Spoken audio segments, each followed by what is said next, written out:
They say life can change in the blink of an eye, but I never thought it would happen to me like this. 1 minute I was living my dream in Los Angeles, and the next I was standing on the sidewalk, watching everything I owned go up in flames. What came after that? I never saw it coming. This isn't just a story about a fire.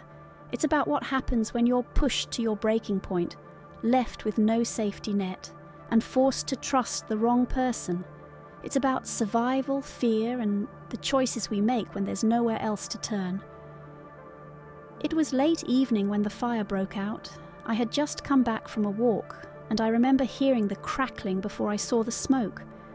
By the time I realized what was happening, it was too late. The flames spread so quickly that all I could do was run. I didn't even have time to grab my keys, wallet, or phone. Everything gone in an instant.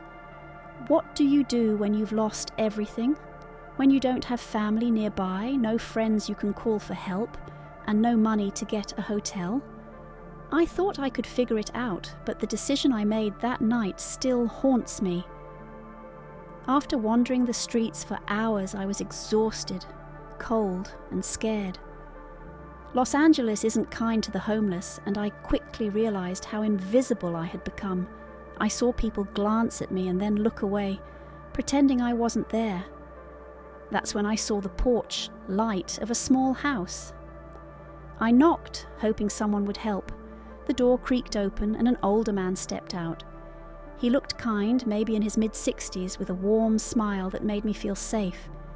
He invited me inside, offered me food, and said I could stay until I figured out my next steps. It felt like a lifeline, but I was so wrong. At first, everything seemed fine. He asked about my story, and I told him about the fire. He nodded sympathetically, offering words of comfort. But as the night went on, his demeanor changed. There was something unsettling about the way he looked at me, the way he lingered too close. I wanted to leave, but I didn't know where else to go. What happened next is something I'll never forget, and it's something no one should ever have to experience. As the hours passed, I started to notice small things that didn't feel right. He would lock the doors and then double-check them, almost like he was trying to make sure I couldn't leave. When I asked to use the bathroom, he hovered nearby, as if he didn't trust me to be alone. The uneasiness in my stomach grew stronger with every passing minute. The room had a faint smell of mildew, and the dim lighting cast eerie shadows on the walls.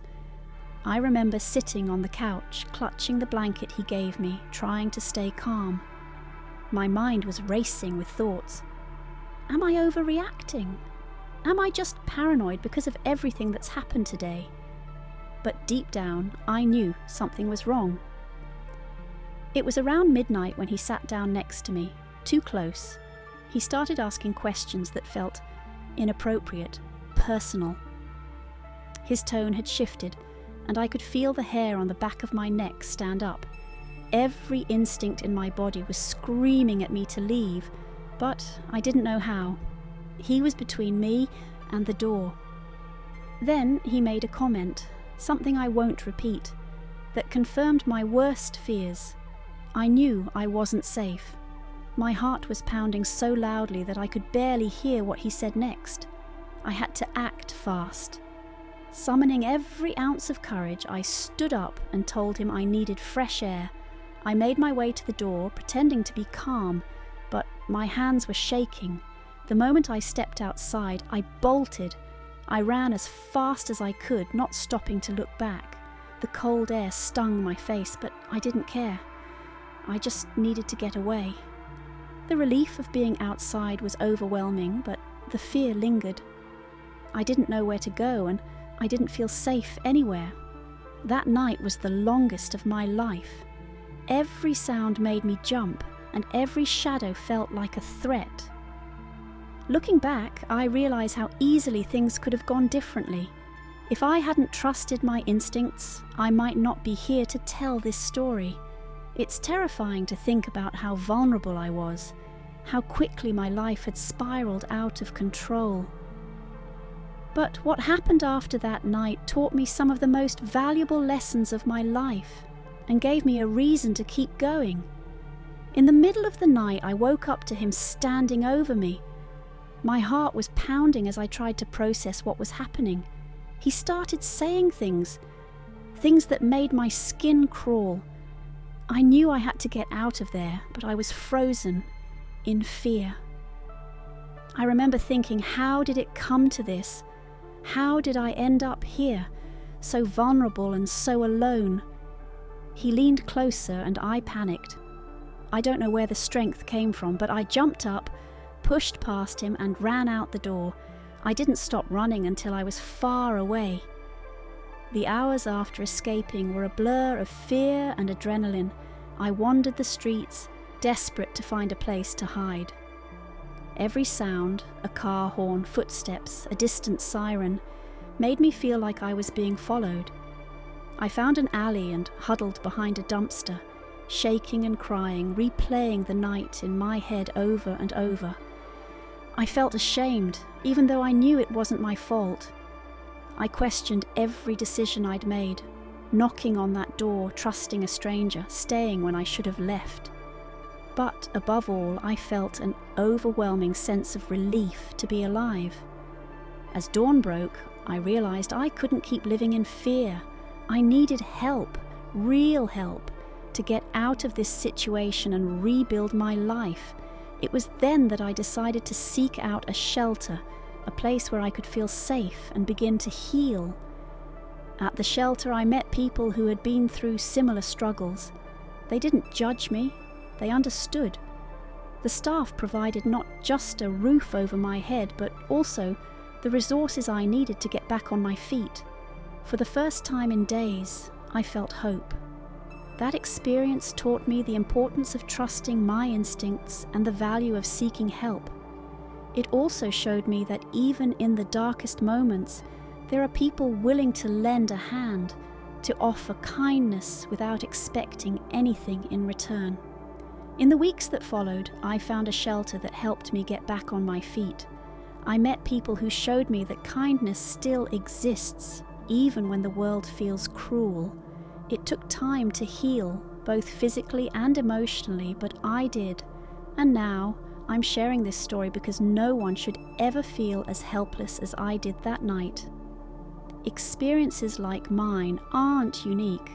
Every day, countless individuals face unimaginable challenges, whether it's homelessness, trauma, or simply feeling invisible. What I learned during my recovery is that survival is not just about physical safety. It's about finding the inner strength to keep going when every part of you feels broken. At the shelter, I met volunteers who dedicated their time to helping people like me. They didn't just provide meals or a bed to sleep in, they listened. They reminded me that I wasn't alone and that my story mattered. Those small acts of kindness lit a spark of hope that slowly grew over time. One day, a counsellor at the shelter asked me to write down what I wanted my life to look like 5 years from now. At first, it felt impossible to imagine anything beyond the pain I was in. But as I wrote, I realised I wanted to help others who might be going through similar struggles. That was the beginning of a new chapter for me. If you've ever felt completely lost or overwhelmed, I want you to know that there's a way forward. It might not be easy and it might take time, but it's possible. The first step is reaching out to a friend, a family member, or an organisation that can help. And if you're in a position to help someone else, whether it's through donating to a shelter, volunteering, or simply offering a kind word, please do it. You might not realise the impact of your actions, but they can change someone's life in ways you can't imagine. As for me, I've learned to cherish every moment, to value the people who've supported me, and to give back whenever I can. My story could have ended very differently, but it didn't. And for that, I'm endlessly grateful. Sharing this with you is my way of paying it forward, and I hope it inspires you to believe in the power of resilience and kindness.